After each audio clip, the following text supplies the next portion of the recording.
Also making news tonight, it's back. Indianapolis preparing to host the NRA convention again this weekend. It's expected to attract 70,000 people to the Circle City this weekend, including former President Trump and Vice President Pence.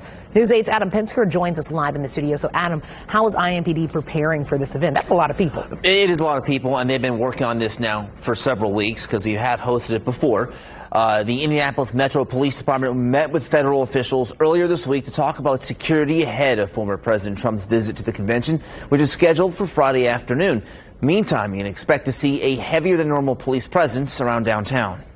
You may have seen the banners around town boasting about a 14-acre spread of guns on display at the annual NRA convention in Indianapolis this weekend. That is including guns attendees will bring with them. Well, I'm not a big fan of guns myself, but a lot of people are, and I think it's okay to have for protection, but I think you should still have a permit. But as of July 2022, you no longer need a permit to carry a gun in Indiana. IMPD is urging people who are carrying never to leave their guns unsecured or in plain view, whether that's in a hotel room or vehicle. We ask people to be patient with one another. There's going to be a lot of vehicular traffic, a lot of pedestrian traffic.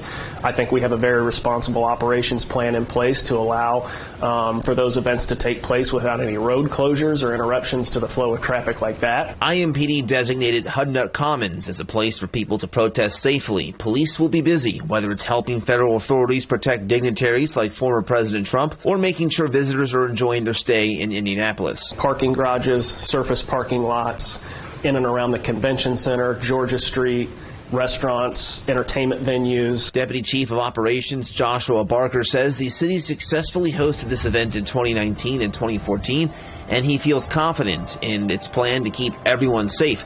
But some people were worried tensions over gun rights could boil over. They always usually do when there's a large crowd, so people get to arguing one side or over another. So yeah, I think there's going to be some problems.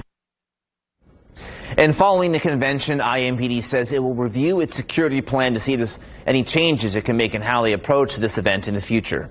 Adam Pinsker, Wish TV, wishtv.com, and like us on Facebook. Adam, thank you. It's a debate that's been sparked since the NRA announced that they were coming back to Indianapolis. Some of the Hoosiers against the decision is the Indiana moms demand action. Jennifer Frazier is a mom of two. She pulled her youngest child out of public school because they were afraid of being in a school shooting. She says the NRA values money over human life and doesn't agree with their messaging. She tells News 8 they don't plan to protest at the event, but instead they'll hold an In Their Shoes event on Monument Circle. There will be shoes representing all the victims of gun violence in Indianapolis this year. I support people having guns in their home and protecting themselves and keeping them locked up and keeping them safe. And the people who are responsible gun owners don't necessarily have a problem with a lot of our policies. We are not trying to infringe on anybody's rights or anybody's freedoms, but I should have the right to be able to go to the grocery store, to go to the bank, to go out in public, to go to a sporting event and not have to fear of losing my life.